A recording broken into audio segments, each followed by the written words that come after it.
The end of the modern Chinese state is near. The People's Republic has 5 years, perhaps 10, before it falls. That's the scenario Gordon G. Chang, an American lawyer, predicted in his 2001 book, The Coming Collapse of China. Since then, many authors, journalists, and analysts have echoed the same message. But guess what? China didn't collapse. Year after year, the predictions came and went, and China only seemed to grow stronger, until now. Today, the cracks are finally starting to show. The Chinese economy is slowing. Youth discontent is skyrocketing. Xi Jinping's grip on power is tightening, yet slipping at the same time. What was once speculation is now unfolding before our very eyes, and this time the fall is real. So there's nothing left to do but get ready for China's collapse and watch this video to understand why it's happening and what's next. Now, after all these years of speculation, you might conclude that this collapse has been a long time coming. However, that's not the story China is pushing. Beijing has always sold a story of its unstoppable rise, and many people around the world bought into it. But now the illusion is crumbling.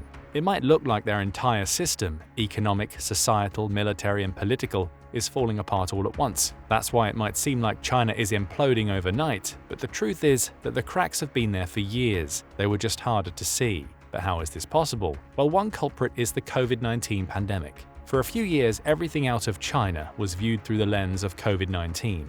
Any bad news? Blame it on the pandemic. Consumer spending down? Clearly a COVID problem. Supply chain issues? Obviously caused by the virus. Manufacturing slump? Well, that's just how the world adjusted during the pandemic. Basically, China's struggles were buried under the narrative of COVID-19, as it was the perfect excuse. But after years of lockdowns and restrictions, the virus has finally faded from the headlines, and so has the cover it provided. But let's be honest, every part of the world has been contending with its own challenges during this period. Take the war in Ukraine, for example. Global attention shifted to Europe as Russia's 2022 invasion sparked the largest military conflict on the continent since World War II. The crisis sucked in resources, aid, and political focus from across the globe, leaving little bandwidth to monitor China's brewing troubles. Then there's Iran. The country's aggressive behavior has kept the Middle East on edge, with rising tensions, military provocations, and nuclear ambitions dominating the headlines. And let's not forget that former US President Trump's administration's turbulent policies and current President Biden's administration's internal focus have kept America looking inward. Simply put,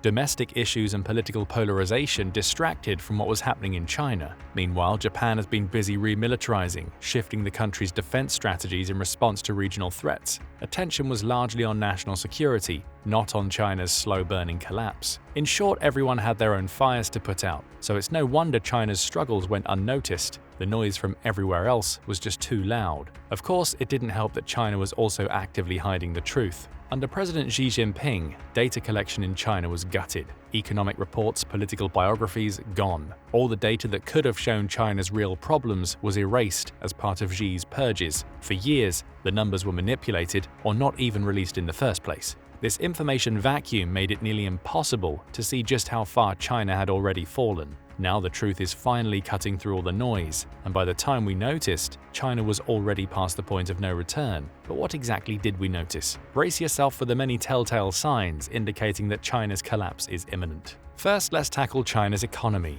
After all, this is where the country has been taking the most hits. One glaring issue in this department is consumer spending. Contrary to what you'd expect from a capital-driven economy, Chinese consumer spending is faltering. Let's look at 2024 numbers as an example. Retail sales only grew by 2% in June, the weakest performance in 18 months. This is in stark contrast to previous growth rates, signaling deep-rooted issues in consumer confidence. The situation is compounded by a sharp decrease in lending, which should be rising in a healthy economy. In the first half of 2024, Chinese households added a staggering 9.27 trillion yuan, which is approximately $1.3 trillion, in new deposits. However, this figure includes a 22% drop in deposits from the previous year for June alone. But despite accumulating deposits, consumers aren't spending. They're opting to pay off debts and invest in wealth management products instead. This lack of spending is further exacerbated by a confluence of factors, many of which we'll discuss separately. falling property prices, job insecurity, and high debt levels. China's economy, which grew at a mere 4.7% in the second quarter of 2024, is reflecting these problems as it slows down from a 5.3% expansion just a quarter earlier, the weakest growth since the beginning of 2023. Demographics are also working against consumer spending. With a shrinking younger population, China simply lacks enough millennials to drive consumption. To make matters worse, the Chinese Communist Party's views remain fixated on prioritizing its industrial base over individual consumption, leading to a disconnect between economic policy and actual consumer needs. The word disconnect can also be used to describe the widening gap between China's ambitious economic targets and its actual performance. In July 2024, official data revealed that gross domestic product (GDP) growth had fallen behind the government's target of around 5%. This was major news, as the only other significant misses in this department came during COVID lockdowns. Every March, China's premier presents an annual growth target at the National People's Congress,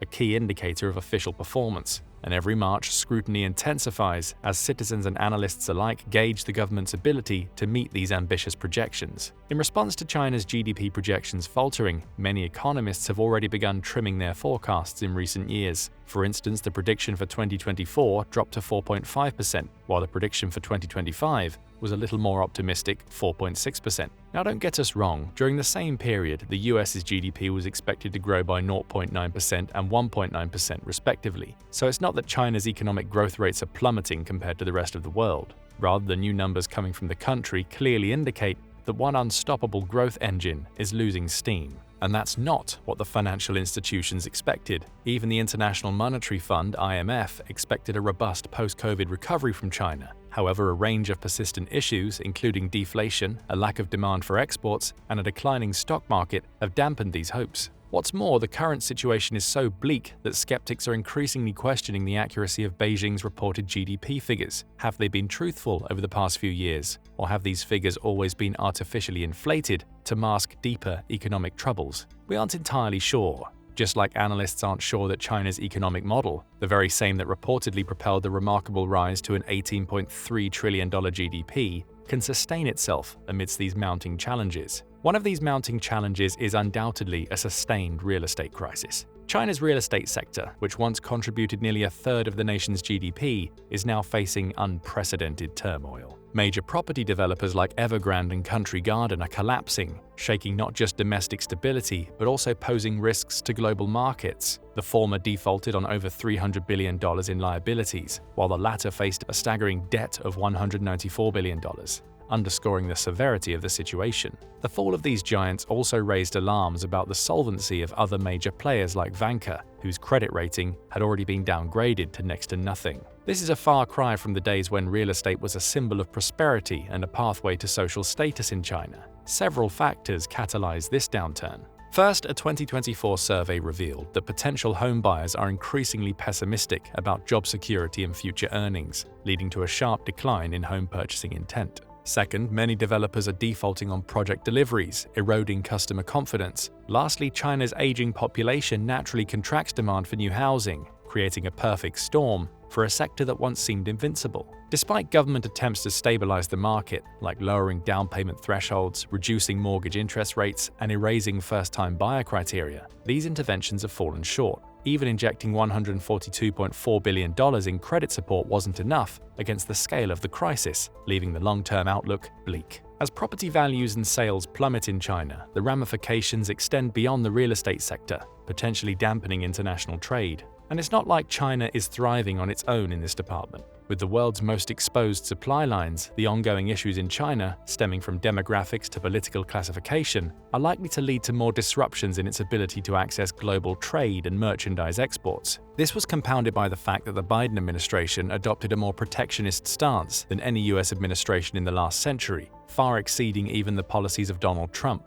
However, the root of this trade stasis runs deeper. China's decades-old economic strategy has prioritized industrial production at all costs, resulting in significant structural overcapacity. Overinvestment in production facilities across various sectors, ranging from raw materials to emerging technologies like batteries and robotics, has left many cities and firms burdened with crippling debt. This overproduction means that China is generating far more output than it or foreign markets can sustainably absorb. As a result, the Chinese economy is close to spiraling into a doom loop characterized by falling prices, insolvency, factory closures, and job losses. Shrinking profits are also forcing producers to increase output and discount prices just to service their debts. Worst of all, the companies surviving this tumult aren't always the most efficient or profitable ones. They are usually those with better access to government subsidies and cheap financing. Since the mid-2010s, this overcapacity has destabilized international trade. By flooding the global market with goods, Chinese companies are driving prices below the break-even point for producers in other countries. European Commission President Ursula von der Leyen highlighted this issue in December 2023, claiming that excess Chinese production was causing unsustainable trade imbalances and accusing Beijing of unfair trade practices. US Treasury Secretary Janet Yellen echoed these concerns, noting that Chinese overinvestment was threatening economic dislocation globally. Yellen stated, "China is now simply too large for the rest of the world to absorb this enormous capacity." So now the economic vision that the Chinese Communist Party has been pushing for decades is actually isolating China from the global marketplace. This isolation has also led to a significant decline in China's industrial competitiveness. This is another major blow for a country whose initial rise transformed the global balance of power, with China's GDP growing an average of 9% annually since the 1978 economic reforms. The country once managed to lift around 800 million citizens out of poverty. China's unprecedented rise to global economic and military prominence, especially after joining the World Trade Organization in 2001, initially confused the West, leading to a hesitant response. Questions started looming. Were China's best days ahead of it, or had the country already peaked? As we now know, the many projections of China surpassing the US as the largest economy have failed to materialize, and as things are currently going, it appears increasingly unlikely that China will ever realize this ambition. After all, critical indicators reveal that China's workforce has already peaked, with the labor supply expected to decrease by about 7% between 2025 and 2050. The IMF projects that if the US persists in restricting technology trade with China, the Chinese economy could shrink by 9% over the next decade. Even before the pandemic, signs of economic fragility were evident. The working-age population has been declining for about a decade, and in 2023, India surpassed China as the most populous country in the world. Efforts by the ruling Communist Party to encourage higher birth rates have fallen flat, leaving the once vibrant labor pool depleted. Increasing demands on resources for the aging population mean fewer investments can be directed toward growth. Plus, after years of infrastructure expansion, diminishing returns are becoming apparent, exacerbated by Xi's autocratic tendencies, which have made local entrepreneurs cautious and stifled innovation. A crackdown on the tech sector and tighter party control over the private economy have only further depressed growth. Sure, some reforms have been attempted, but they've all been overshadowed by pervasive government intervention, leading to capital outflows and stringent restrictions on investments. And as China's workforce shrinks, its costs are only going up. In fact, it's not an exaggeration to say that China's labor costs are skyrocketing. After all, in just 22 years, they have increased a staggering 14 to 15 times. Similar worrying trends can also be spotted across various other metrics. By early 2022, China's total labor force reached 402 million, up from 391 million in 2017. However, the country's National Bureau of Statistics reported that the workforce engaging in any form of labor declined from 746.5 million in 2021 to 733.5 million in 2022, signaling a troubling trend in workforce availability. There's also China's aging population we keep referring to. The average age of Chinese workers is increasing, hitting 38.3 years in 2022 compared to 37.1 in 2017. Aging workers strain the economy as fewer young individuals replace those retiring. Compounding this issue, the average length of school enrollment rose to 13.8 years, highlighting the shift toward higher skilled labor but at a higher cost. Per capita income from wages stood at roughly $3,000 in 2022, reflecting a 4.9% increase year-on-year. Migrant workers earned an average of $671 monthly, a 4.1% rise from 2021. Minimum wages also saw an upward trend, ranging from $206 in Liaoning to $369 in Shanghai. But despite rising wages, the economic returns are only diminishing. China's disposable income per capita reached $5,361 in 2022, marking a nominal decrease of 5%. Yet the cost of living in major manufacturing hubs has surged, making labor increasingly expensive, and yet as the Chinese economy aims for modernization, the demand for skilled labor only escalates. However, younger generations, at least those who can actually find a job, are less inclined to work in traditional manufacturing jobs, opting instead for higher-paying service sector roles. As a result, there's a major skills gap in some of China's most essential industries. Furthermore, the Chinese labor market is tightening. In January 2023, the overall unemployment rate was 5.6%, but the youth unemployment rate reached a staggering 18.1%. The demographic shift underscores the impending labor shortages, particularly in transportation, logistics, and agriculture, where the demand for workers is critical. Agriculture is of particular importance to China, as food insecurity poses a significant challenge, one that's contributing to its inevitable collapse. You see, China must feed nearly 20% of the world's population with less than 10% of its arable land. This stark reality translates to just 0.20 acres of arable land per person, far lower than the 1.19 acres available in the US. Inefficient agricultural practices contribute to this crisis. Between 2013 and 19, China saw over 5% of its arable land vanish due to destructive farming and land repurposing for urban development. And this is far from the only problem China's agricultural industry faces. Water scarcity is also a major contributing factor. China holds 6% of the world's freshwater resources, with many grain-producing provinces suffering from significant water shortages. Traditional irrigation methods waste water, prompting reliance on groundwater that poses long-term environmental risks. In response, the Chinese government has allocated trillions of dollars toward water mega-projects, including the South-North Water Diversion Project. Like many other sectors in China, food security efforts are also plagued by corruption and data misinterpretation. For instance, a top official in charge of grain reserves was ousted for corruption in 2022, highlighting governance challenges in this department. In addition, local officials often underreport agricultural data, driven by an incentive structure favoring good news. Though all of the factors discussed so far are troubling, food security might be one of the strongest driving forces of a potential collapse. Even Chairman Xi would agree, as a 2023 book of his discussions emphasized that food security is a red line essential for political stability. After all, political crises have historically spurred political upheaval in China. Just look at the Qing dynasty and the fall of the Manchu rule in the early 20th century, which was precipitated by a series of famines, social unrest, and widespread dissatisfaction with the ruling dynasty's inability to address the basic needs of its people. Nowadays, this historical context is made more dire by China's staggering levels of debt, estimated to be between $7 trillion and $11 trillion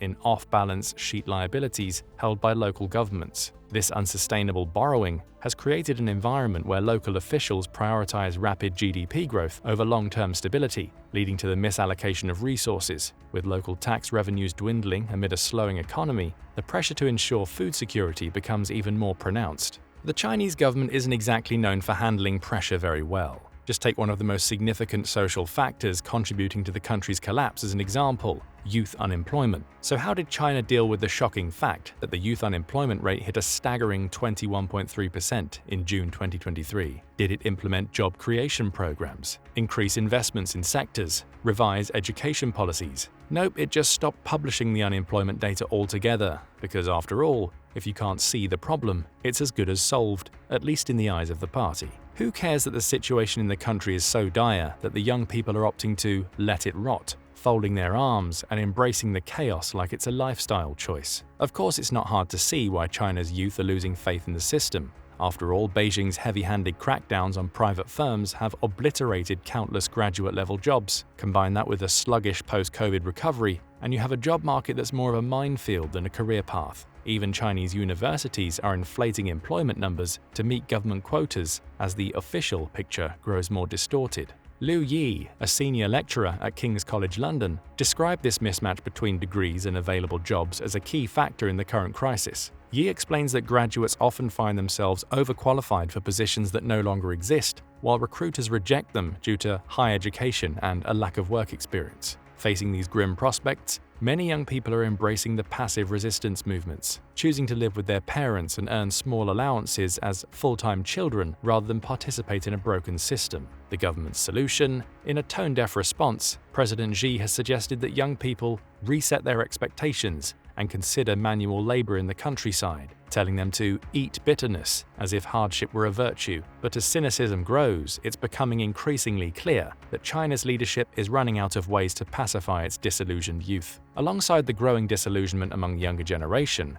China is also grappling with an even more alarming social crisis, a rapidly declining birth rate. Since 2017, China's birth rate has dropped by nearly 70%, marking the fastest decline in recorded human history, not just for China, but for the entire world. To make matters worse, the Shanghai Academy of Sciences estimates that China has overcounted its population by more than 100 million people, most of whom would have been working-age individuals under 40. In 2023 alone, China's population fell by 2 million, continuing a downward spiral that began the year prior. The country's total fertility rate, which hovered around 1.5 births per woman in the late 1990s, has now dropped to a staggering 1.15, and it's now on a path to dip below 1, far below the 2.1 replacement level needed to maintain population stability. This demographic collapse mirrors trends seen across Asia, where nations like South Korea and Japan are also facing plunging fertility rates. South Korea, for instance, hit a record low of 0.72 in 2022, while Taiwan's fertility rate dropped to 0.87 in the same year. China's leadership has banked on optimistic projections, hoping fertility rates would somehow rebound. But the reality paints a much bleaker picture. As the country faces a shrinking and aging population, the government's ability to handle this looming demographic crisis is being tested, just as its economic and social pressures are already starting to fray at the seams. Worst of all, these pressures aren't the only ones eroding the very foundation of China. Remember what we said at the beginning of the video. It's all coming apart at the same time. This means we still have the political and military challenges to discuss. In the political department, things in China are rather bizarre. You see, Chinese ministers are simply going missing. Seriously, foreign ministers, defense ministers, and even high-ranking military officials are vanishing like characters in some kind of political thriller. Former Foreign Minister Qin Gang is one example. He disappeared from public life in June 2023, and while the official excuse was health problems, rumors of espionage, extramarital affairs, and even torture swirled around his disappearance. According to a recent report by The Washington Post, Qin Gang is now working in a low-level publishing company after receiving a foul from Chinese President Xi Jinping. And as if to prove that no one is safe, the same happened to the country's defense ministers. Li Shangfu, who vanished in September 2023, and Wei Fenghe, before him, were quietly purged from their positions with no public explanation beyond their expulsion from the Communist Party, a sure sign of further punishments on the horizon. This isn't an isolated trend either. Over 120 high-ranking officials have disappeared in a relatively short period, including commanders of the People's Liberation Army Rocket Force, a key pillar of China's military might. But these recent purges are just the tip of the iceberg in Xi's China. Since he came to power in 2013, his security forces have arrested, sentenced, or executed approximately 2.3 million government officials. Let that sink in, 2.3 million. But what makes these newer removals different is their prominence. Few of Xi's earlier targets were of such high seniority. This pattern of purges and mysterious absences goes deeper than typical political intrigue. It goes to show that in the increasingly paranoid world of Xi's China, even top officials are expendable if they so much as appear to step out of line. Xi's iron grip on power has led to a climate of fear within the Chinese Communist Party, where uncertainty reigns supreme. The boundaries of what's acceptable behavior are no longer clear, forcing officials to tiptoe around Xi's perceived expectations. This systemic paranoia only strengthens Xi's control, as all officials do is tremble and obey, unsure of where the invisible red lines lie. What's worse is that this political chaos isn't just some low-level shuffle, it's a reflection of an authoritarian regime unraveling from the top down, with Xi acting as both the cause and the unshakable center of this web of uncertainty. Now, Xi may have rooted out disloyalty within his own party, but he's also unleashed chaos within his military ranks as a result. After all, when over a dozen senior figures, including 2 defense ministers we just mentioned, are purged, it's easy to see why paranoia has seeped into the very core of China's armed forces, undermining their supposed rise as a global power. With Russia unceremoniously losing its status as the second strongest military globally in front of the entire world, China was expected to seize the opportunity to assert itself as the dominant force. Yet the turmoil within the People's Liberation Army, or PLA, poses serious questions about its combat readiness. Following the ousting of Li and Wei, both of whom were deeply involved in Xi's military modernization push, the regime is grappling with rampant corruption at the highest levels.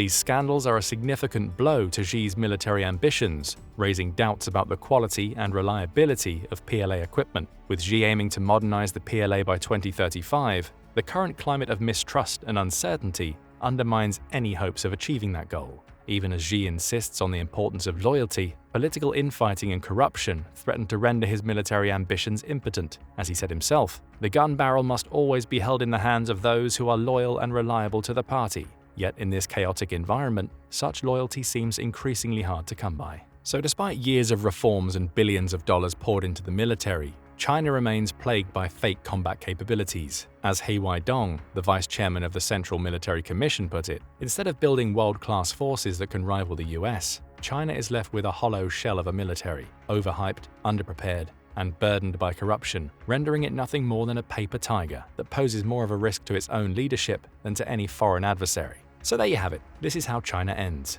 Not with a bang, but with a whimper, as an empire built on promises of strength crumbles under the weight of its own deception, leaving a nation vulnerable and a regime desperately clinging to power amid the chaos it's sown. This just leaves us with two questions. Number one, can China do anything to stop this impending collapse? And number two, what will this collapse mean for the US? As far as number one goes, China might have a chance to avert collapse if Xi acknowledges his regime's faults. But this awareness seems unlikely given his increasing isolation. Even if he realizes the need for change, implementing effective policy support has proven elusive, with incremental measures falling short of addressing the core issues. Additionally, the West's actions could exacerbate China's fragility. If Western nations continue to isolate China economically, it may push the regime over the edge, hastening its downfall. However, China's collapse might not be 100% beneficial to the US. You see, the resulting chaos from China's collapse could disrupt global supply chains. Since the US is already grappling with industrial demands that heavily rely on Chinese goods,